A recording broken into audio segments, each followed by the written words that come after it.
echoed the machine in the empty back room by the door as my employee identification card swiped it. It was a long walk to my car. The restaurant I worked at was right on the beach. Basically on the water. Maybe 200 feet of coast separated the mangrove from the Atlantic Ocean, or probably even less.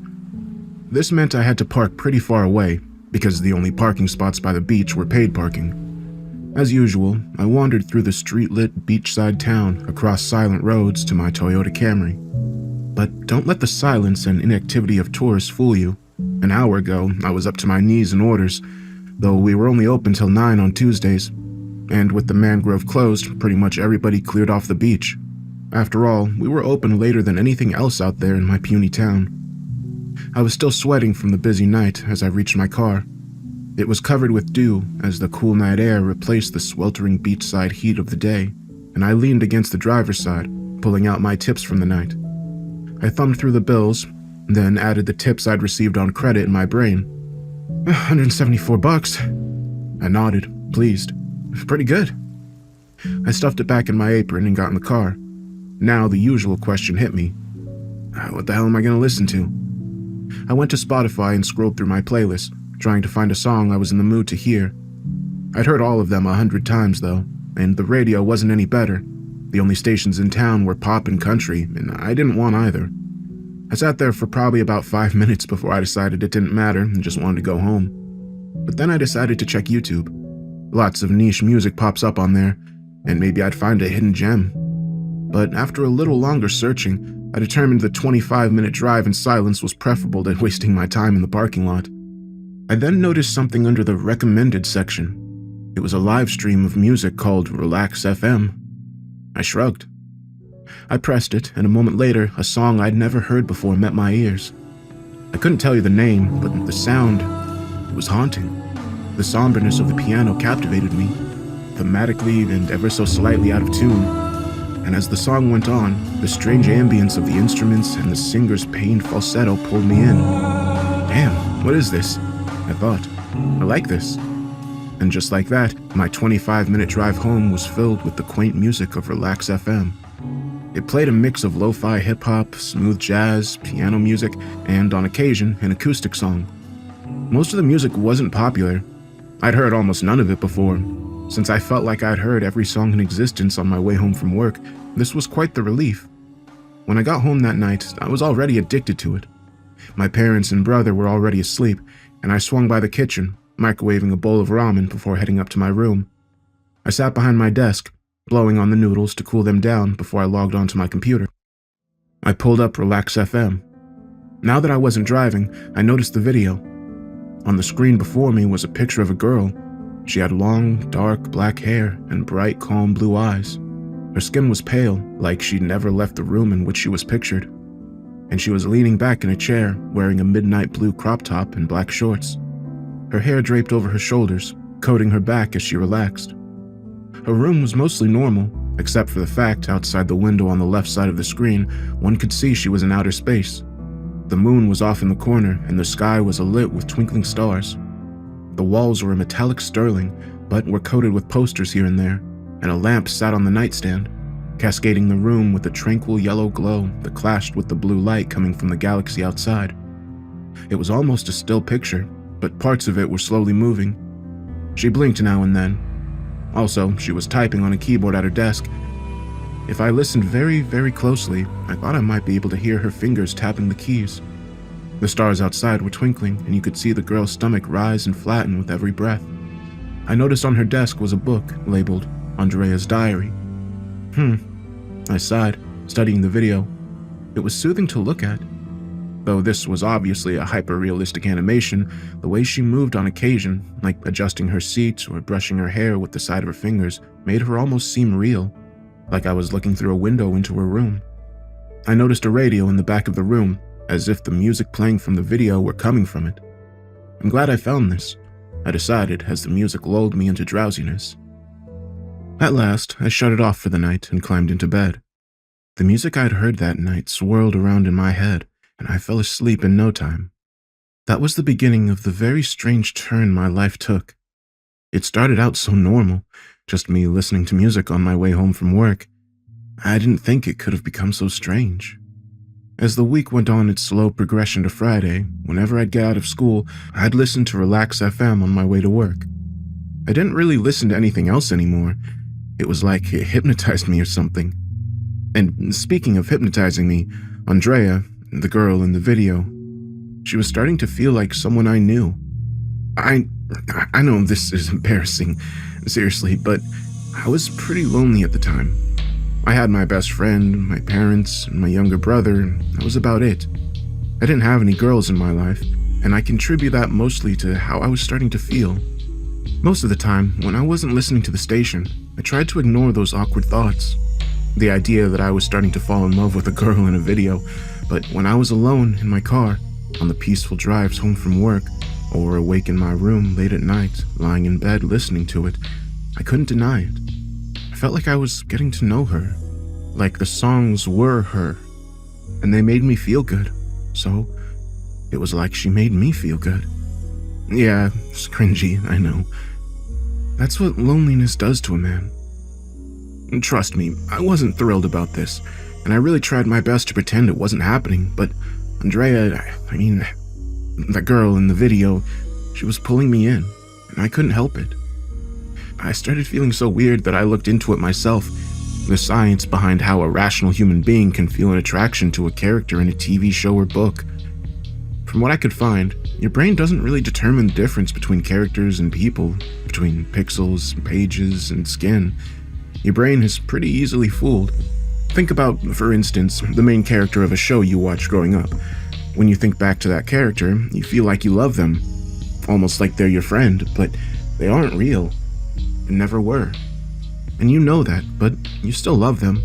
You literally love them the way you love your real friends. At least subconsciously you do. When you aren't applying the filter of practicality and understanding of the fact that they are fictional, in the pure and utter sense of the feeling, you love them the same way. The same thing with your favorite couple on a TV show.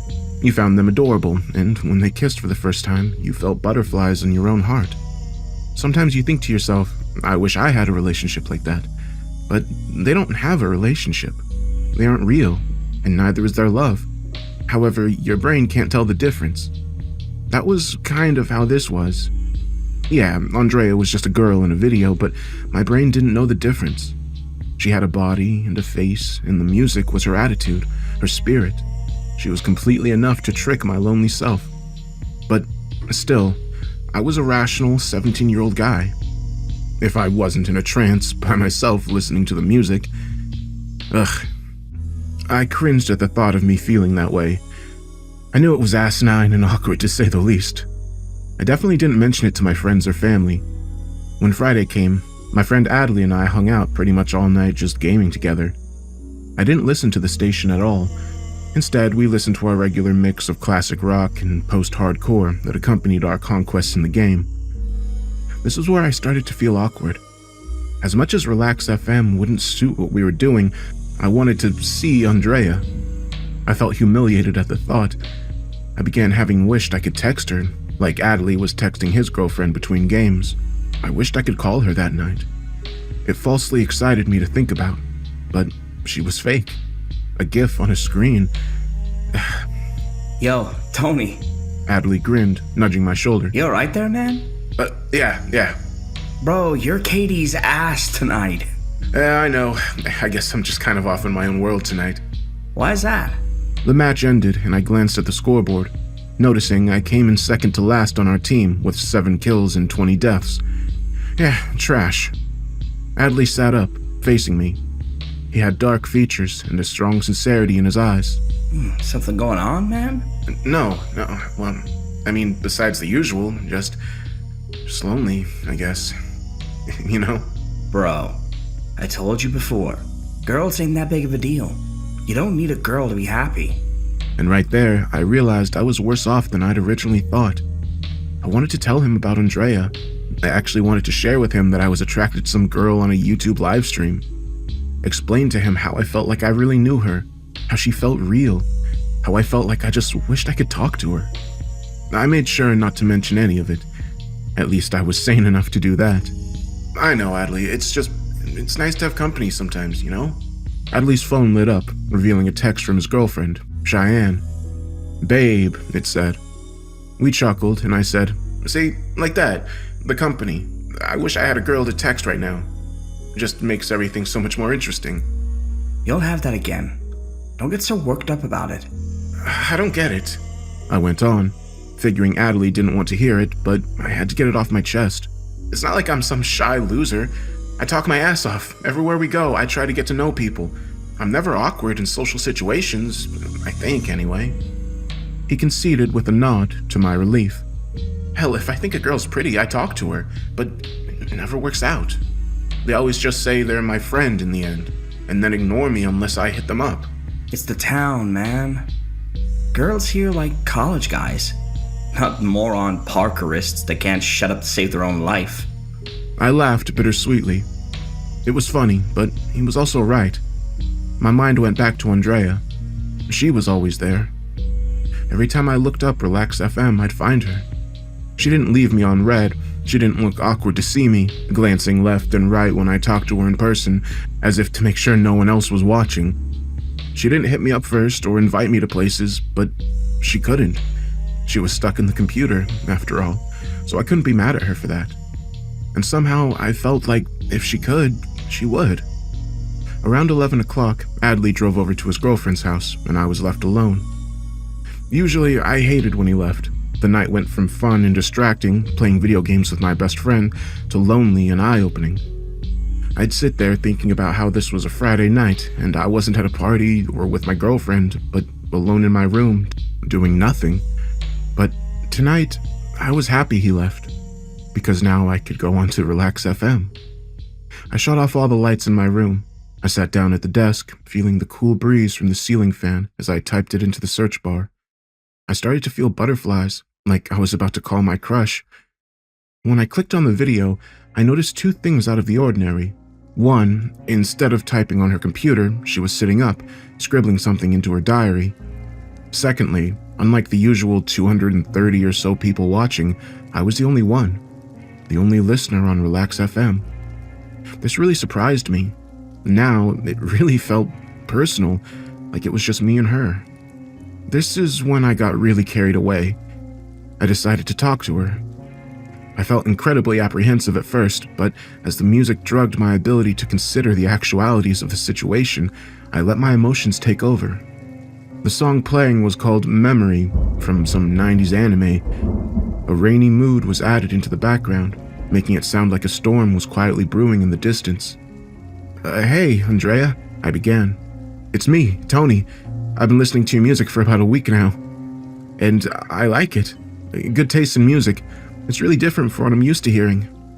I paused, overwhelmed with shame that I was doing this, but I swallowed it. I knew that I could really enjoy this moment if I got past the embarrassment. I refused to think about it and continued. "I know you can't talk, but that's all right. I'm getting to know you through your music. I like how calm you are. Honestly, when I'm leaving work at night, I just look forward to seeing you." I cringed again. I pushed through the humiliation. "Really, you just calm me down. No matter how stupid the night is, Look, I know you're not real, but it's like, to me, you are." I wish the YouTube account behind the video wasn't simply called Relax FM. I hoped that maybe the girl was the actual content creator, and her name was really Andrea. After all, the girl was realistic enough to be an actual person, maybe just with some sort of video filter. And if that were the case, then maybe I could reach out to her. But at the same time, I was glad that wasn't the case. What if I did, and the girl didn't actually act the way I thought she would, or she didn't like me at all, like a lot of girls do? I talked to her a little longer that night, but the music calmed me down to the point that I decided I should get some sleep. This was really unusual for me.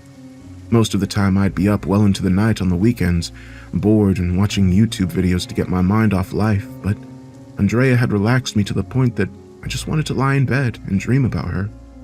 I climbed under the covers and simply listened to Relax FM, thinking of her.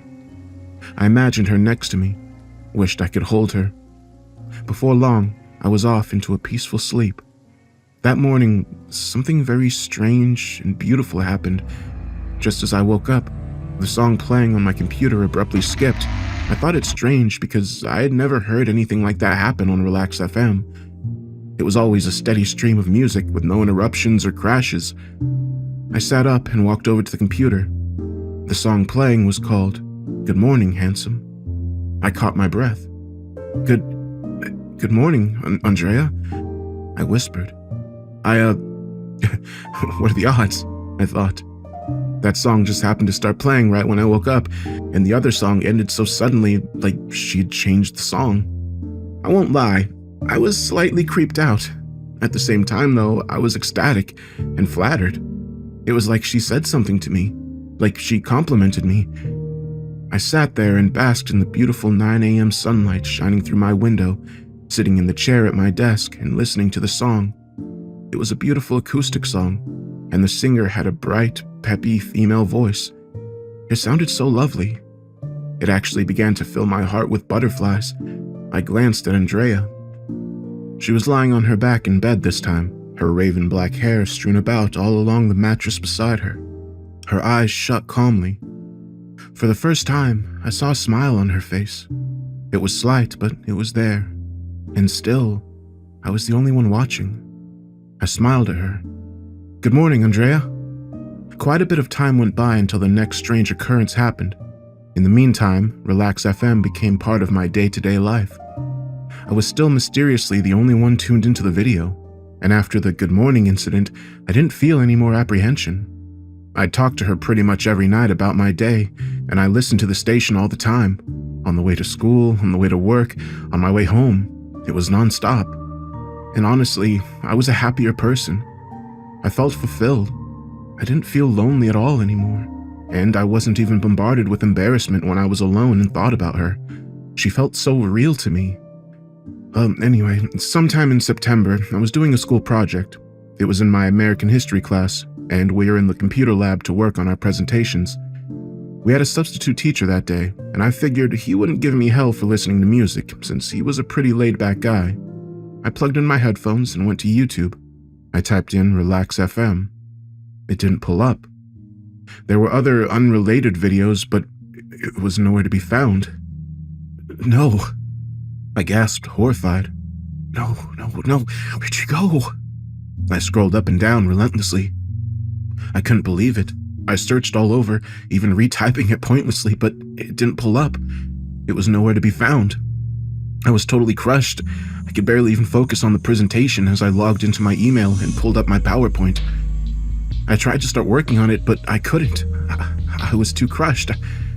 I went back to YouTube. I was so desperate to type it in again. I gasped in relief as it pulled up. I clicked on it instantly, and the music completely soothed my worry. I started to think about how strange it was that I couldn't find it initially. Why was it missing for a second? I contemplated it when I realized something. It pulled up when I was logged into my account, and was nowhere to be found when I wasn't. I sat back in my chair. Is that? No. I decided to test it. I closed the browser and logged out. Sure enough, when I searched for it on YouTube, it was mysteriously absent. Now I began to consider that I was the only one ever listening. An amalgamation of dread creeping up my spine and utter excited disbelief overcame me. I didn't know what to think about it.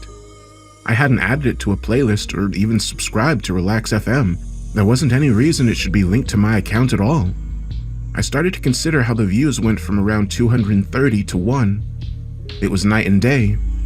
One day it was a group of people, and the next day it was only me. And it was only me since. I'm the only one that can find this video, I said to myself. My mind went back to the morning that song skipped. It was all starting to feel deliberate.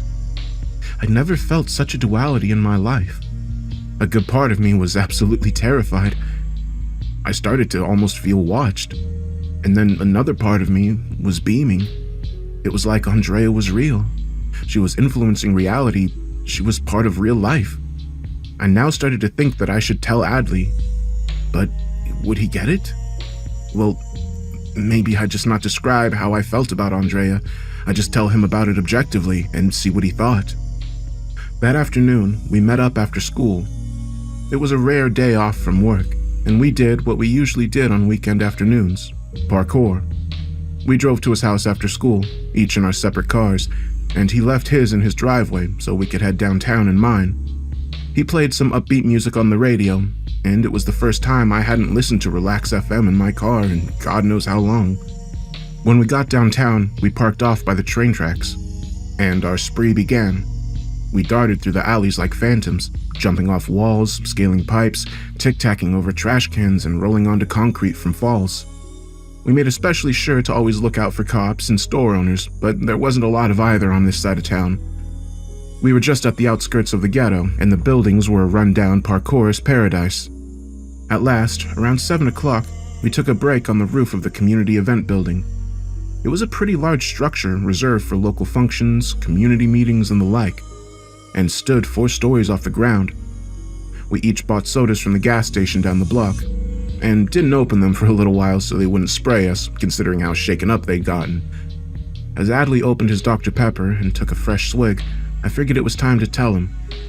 "Hey, Adley," I faced him. "Can I tell you about something kind of weird?" Yeah, sure, man." He nodded, wiping soda foam from his lips and his jacket sleeve. "So, I've been listening to this station on YouTube. It's called Relax FM.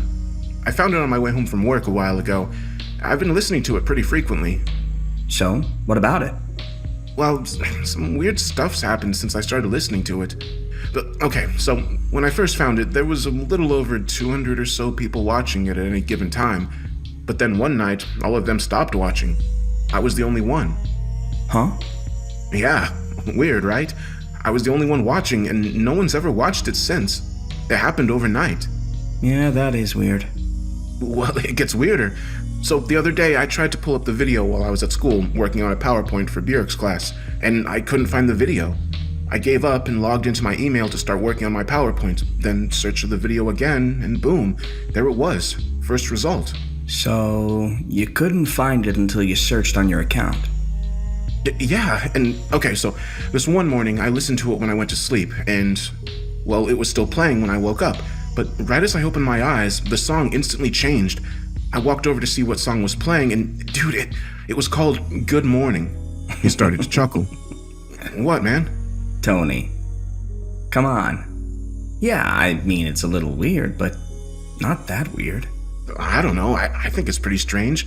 Why am I the only one who can find it? If they made the video private, I'm not even subscribed. And it just happened overnight. No one listens to it but me." Yeah, that is a little bizarre. You hear anything weird while listening?" "No, just really peaceful music." Well, don't get too caught up in it then. I'm sure it makes sense somehow. I didn't like that it was starting to creep me out. I really liked the way I felt about Andrea. I decided that Adley was right, and there wasn't anything going on with worrying about. I should enjoy the coincidences, because they made me feel like Andrea was really there. Sure enough, I continued to listen to the station daily. Andrea seemed to be livelier and livelier as time went on.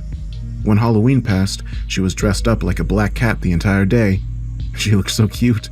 Now, with Christmas coming up, she was dressed like an elf. The coincidences with the song names didn't stop either. Sometimes it'd say something like, "You look beautiful today," and the next song would be something like, "You're too kind." Or I'd tell her I was having a bad day, and all the songs would be about cheering the listener up. One time, I told her I loved a song called On My Way Home, and what do you know, it was the very next song that played. And I found her doing things more too. Instead of just staring her icy blue eyes into her computer screen while lackadaisically typing her keyboard, like when I first logged on, she was usually writing in her diary or even drawing. Sometimes when I was going to bed, I'd tell her goodnight, and the next time I looked at the computer, she'd be lying down in her bed, eyes closed, listening to the music with me. Sometimes she'd just stare off into space from her bedroom window. I loved when she did that. When she was just sitting up by the window, I could see every feature on her perfect skin. Her wavy black hair blanketed her petite shoulders, and she'd rest her cheeks in the palm of her hands with this queenly gaze fixed on the stars. It was breathtaking. I loved to watch her stomach gently rise and fall with her breathing. I loved the way her other hand lay on her smooth thighs, showing her polished black nails. I wanted nothing more than to sit in the chair next to her, throw my arm around her shoulder, stare at the stars myself, and just listen to the music with her. I was in love. Yeah, and I don't regret it either. It was beautiful being in love with Andrea. She intoxicated me. She had this way of just pulling me out of reality into the stars with her. She'd make me feel this warmth all over my body, like the summer sun was rising from my very heart and warming me. It's something no tangible girl ever made me feel. When the school year was almost over, I'd formed such an attachment with her that I even mentioned it to Adley. I couldn't contain it anymore. I told him how she made me feel and how I felt like she was really there, even though she was obviously fake. Which I didn't know if I necessarily felt that last part, but I said it to him so he wouldn't be too concerned. He was a little uncomfortable about it, but supported me anyway, and would even jokingly call her my girlfriend, which I loved. On prom night, to my shock, instead of her usual crop top and shorts, she was adorned with a luxurious black dress. She looked, somehow, even more gorgeous than usual. She had these big pearl earrings in, and her eyes were just glowing. That whole night, the only thing that played on Relax FM was slow dance music. Damned, I wished I could dance with her. The day I told her Adley knew about my feelings, she was sitting at her desk on the computer. The next time I logged in, she was drawing. That night, I noticed something on her bedroom wall. When she was lying down to sleep, among all the posters and pictures, a heart was drawn, and in the middle it was A and T. It took my breath away to see that. I wondered if it had been there the whole time, so I looked at some of my screenshots that I'd taken of her. It wasn't there in any of them. It was new. I showed Adley, and he was genuinely surprised by it, but still mostly under the belief that it was a weird coincidence, and that I was slightly crazy. Sometimes I even felt a little crazy, but I loved it. If loving Andrea made me crazy, then I was fine with crazy, because loving any other girl just made me feel disappointment at best and heartbreak at worst. But sometimes, a horrible thought would plague me. What did this matter anyway? What would come of this thing I had with Andrea? Because really, she was just an animation on a computer screen. And yeah, there have been some pretty wild and beautiful coincidences, but she couldn't really be alive, could she? And she couldn't really interact with me, right? I told her that once, that I felt bothered by the future, that our love could never be anything more than me talking to a screen about my life and listening to music and hoping for coincidences that made her feel real. Part of me just couldn't believe it, though, that she was fake. The A and T on the wall, Andrea and Tony. It had to be about us. It just had to. That was the conclusion I reached, but I just couldn't be sure. Until July 2016. I remember that moment like it was this morning. I'll never forget that. It was late one night, around 2 or 3 in the morning on a Thursday. I was sitting at my computer like usual, listening to Relax FM, talking to Andrea about my life. I'm telling you, I avowed. My life is ridiculous, you have no idea. She was sitting back in her chair, her feet up at her desk, as she stared out at the cosmos as she had been for the past hour. But as I finished the sentence, her eyes quickly shifted to the side of her head before darting back, as if getting a glance at me. My heart froze. I felt utterly horrified and sat up at the computer, but like usual, it was a two-sided feeling. The other part of me was overwhelmed with this feeling that she was really listening. Andrea, are you listening?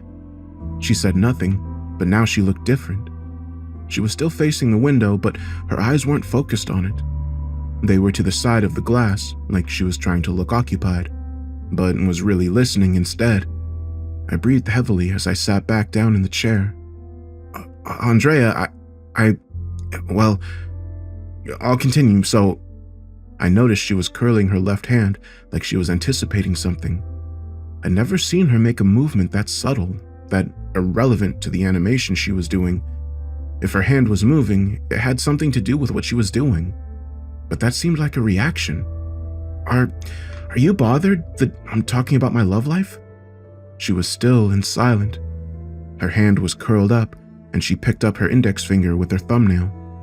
Well, don't be. Andrea, you have nothing to be jealous of. Nothing at all. I grinned. Seriously, I've only ever had one girlfriend, and she cheated on me about a month after dating her with some stoner dude at my school. Don't feel bad. I don't care now. At the time I was upset, but I shouldn't have been. She was stupid, and things didn't end up working out with her either.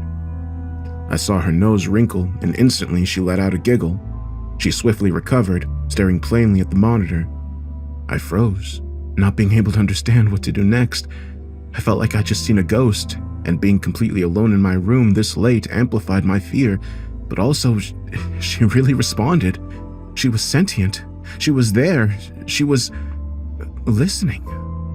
I just didn't know how to react to it, but I didn't wonder anything anymore. She was definitely listening. Andrea, are you really there? Are you listening to me? Do you want to talk with me? Now I saw an even stranger look on her face. It wasn't like she was trying to hide an emotion. It was the opposite, like she was trying to react. She was trying to respond. That's it? I whispered. You're trying to communicate with me. You're there, and you can hear me. But you're bound by something that keeps you frozen, unresponsive. But sometimes, somehow, you can control yourself. You can show me that you're there. I smiled, realizing she didn't swiftly turn her eyes away in hopes I didn't notice. She turned her eyes away because the power took hold of her again. I love you. I'm not going anywhere. I smiled tenderly at her through the screen. My life has been blessed ever since I found you. I know you want to talk with me, and I don't know what's stopping you, but I'll never doubt you again. I know you're there, and I'm not afraid. I'm not scared of you. I love you. I was overwhelmed with emotion as I noticed a tear slowly streaming down her soft cheek.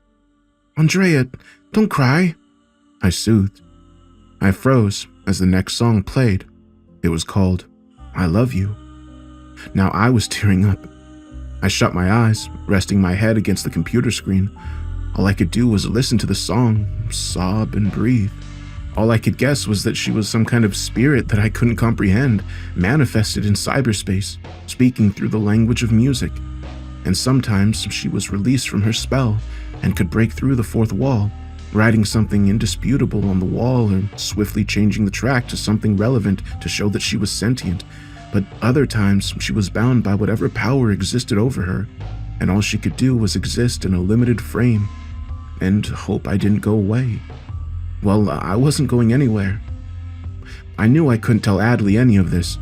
He wouldn't believe me, and neither would anybody else. And you know what? I didn't care. Not one bit. I was so happy to have her to talk to at the end of every day. I loved her music, the language she used to speak to me. Through her language, we conversed every day. On July 10th, I got a letter in the mail. The college I'd applied for accepted me. I was speechless, and the first thing I did was run upstairs and show her the letter. I ran downstairs and showed my mom. When I came back up the stairs, her usual blue crop top and black shorts were replaced with a red jersey and silver shorts. She was smiling smugly, looking out of the window into outer space. My school colors. I smiled at her.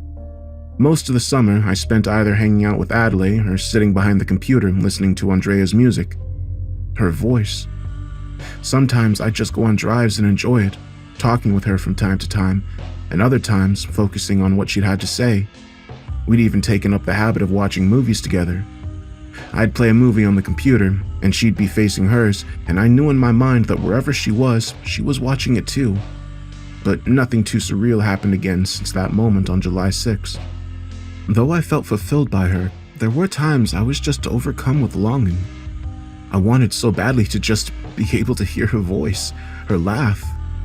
I bet it was gorgeous, the prettiest laugh I'd ever hear. And if her laugh alone could give me butterflies, I could only imagine what her voice sounded like.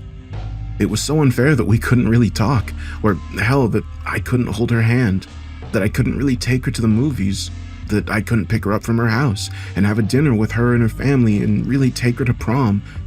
It was miserable to consider. All I wanted was just one moment to really feel her skin, to be with her. On the day of August 8th, the summer was almost over. I was shipping off to college on the 11th, and it was my last Friday in town. I couldn't wait for the long, exciting nights of partying with Adley laying ahead of me, and most importantly, I was ecstatic that Andrea would be coming along for the ride with me. That night, on the 8th, I found myself lying on the roof of the local church, looking up at the stars and listening to Relax FM. I imagined Andrea's spaceship hovering around somewhere in the Milky Way, wishing I could just get beamed up into it.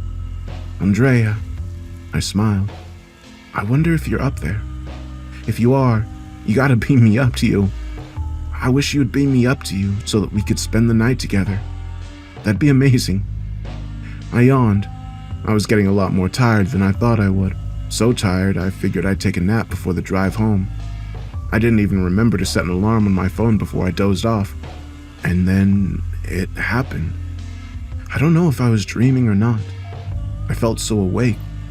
I was ascending into the night, surrounded by stars. The large, yellow, milky harvest moon was glowing with grandeur over the moonlit Florida groves, and I could feel the cool night air on my skin as I went higher and higher into the sky. At last, I could make out my destination. A spaceship, a long, sterling body hovering above the earth in the twinkling atmosphere. I was breathless as I noticed a part of it slide open, revealing a sort of port in the bottom side. I reached the entry, hovering into the spaceship, and it shut underneath me. Now I could see light down a very long, luminous corridor. At the very end of the hallway was a door. Underneath the door, flecks of yellow and blue light shimmered, painting the silvery walls around it. I walked over to the door, my hands trembling, my heart racing, my footsteps echoed softly in the corridor. But as I approached the door, I began to hear another sound. Music. There was no mistaking it. Relax FM. Now I was within 20 feet of the room. I could see words hanging from a sign on the door.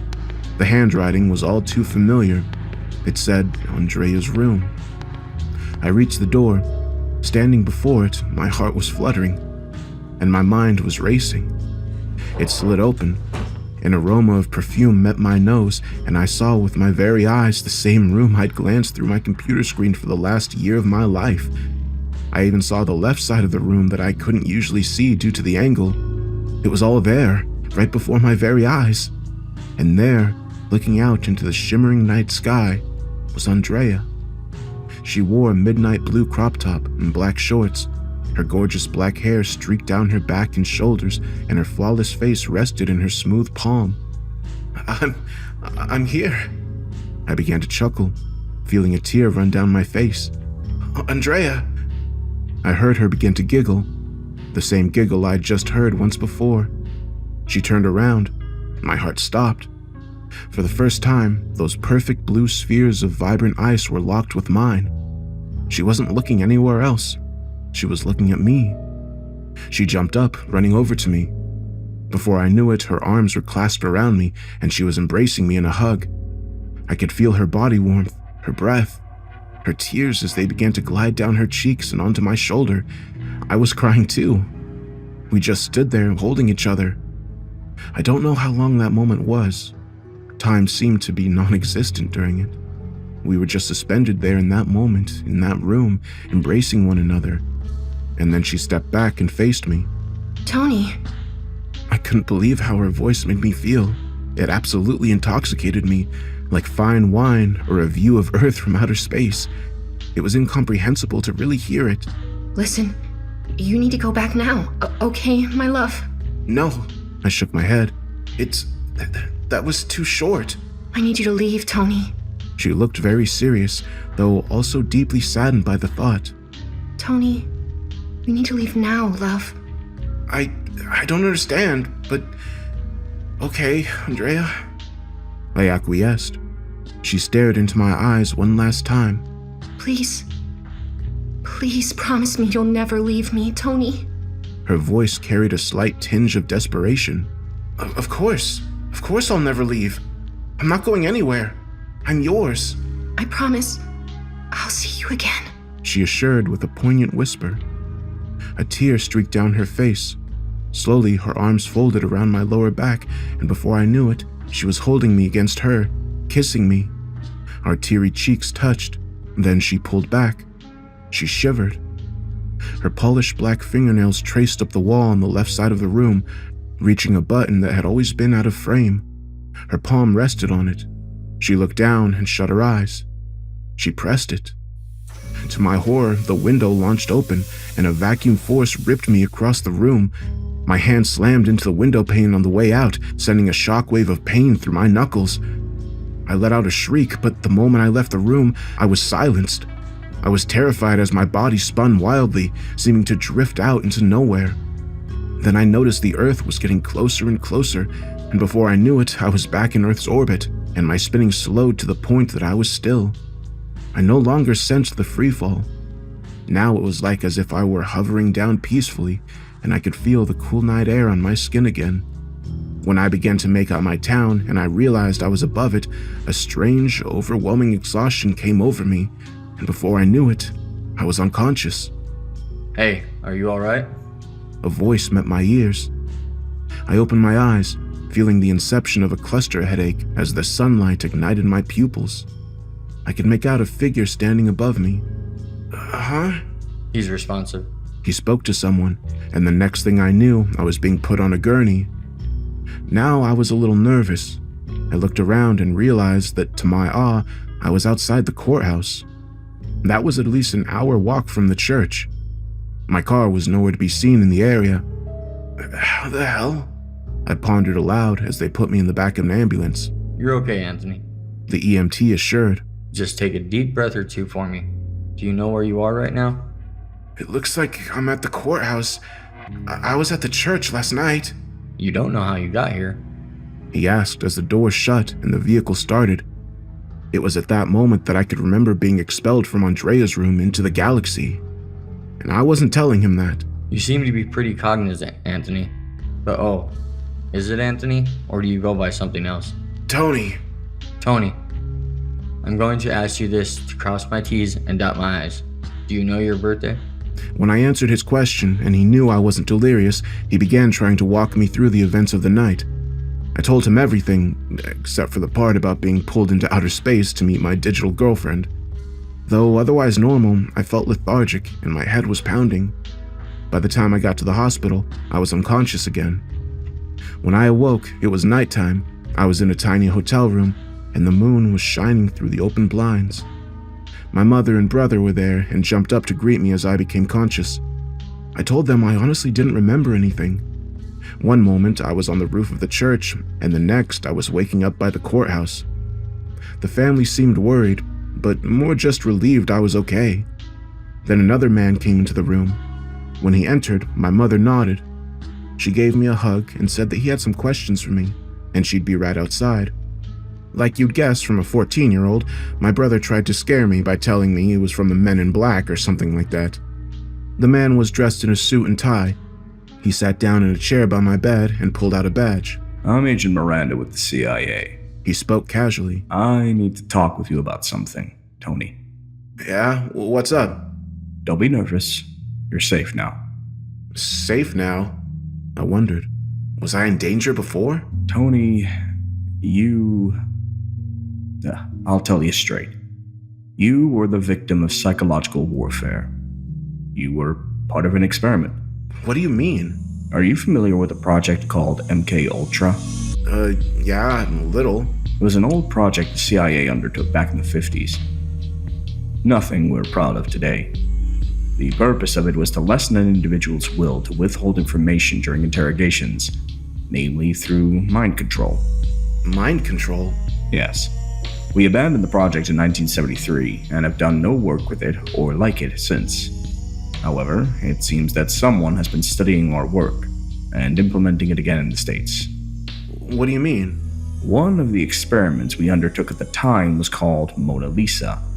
It began with sensory deprivation.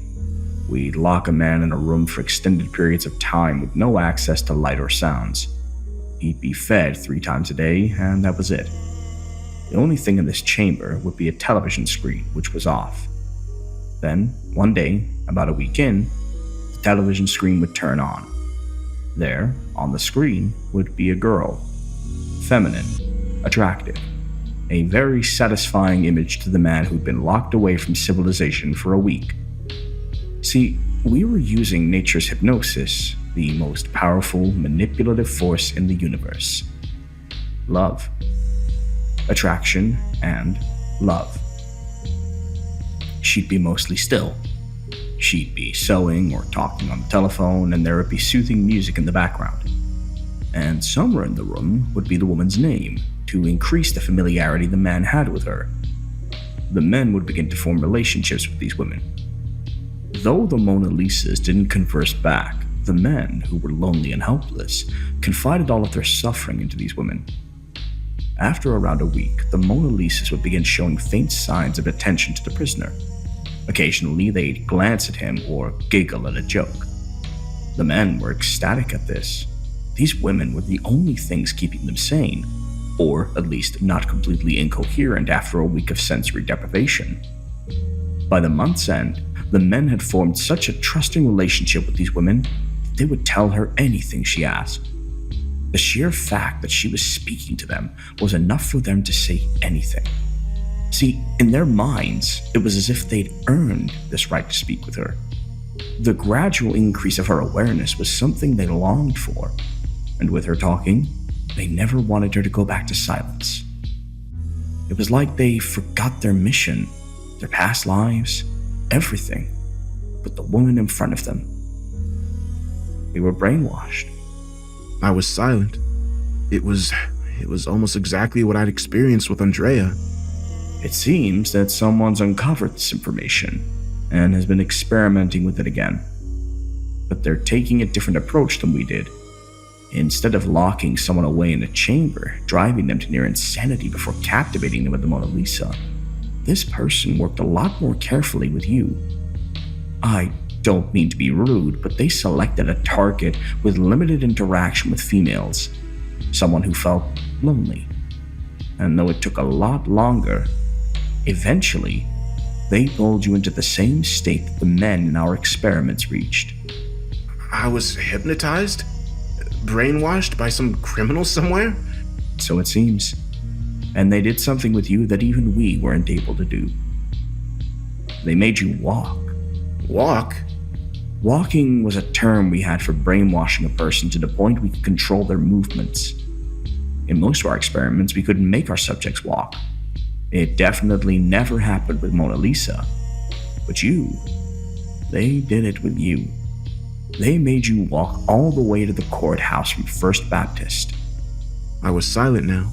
My entire body was covered with goosebumps. We don't know if there's a reason they made you walk to the courthouse. They may have planned on making you attempt to retrieve some document or attack a police officer. Either way, you broke the trance before entering and passed out on the steps. When we found you, your headphones were still in your ears, but the video had been taken down. I said nothing at all. My mind was spinning. I'm gonna talk with you more about this later, but right now, get some rest, Tony. At the very least, though, you deserve to know.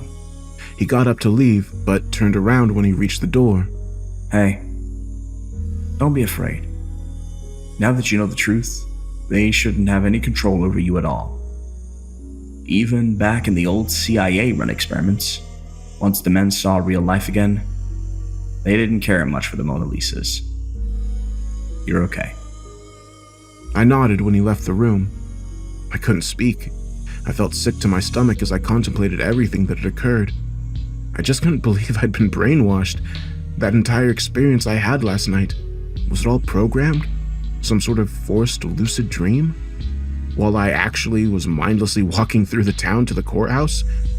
It had to have been. I let out a long, overwhelmed exhale, but then I noticed something. I slowly lifted my right hand, studying the knuckle on my index finger. It was purplish, like it had slammed into something. I instantly recalled being vacuumed out of Andrea's room, how my knuckle had crashed into the door.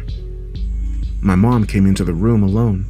My brother was probably downstairs getting something from the snack machine. Are you okay, Tony? Yeah, I don't know what to think about it all. She seemed to be at a loss for words. She sat down next to me, holding my hand and stroking it. Then she made a weird face and started to sniff me. Tony, You smell like perfume. Were you with a girl last night?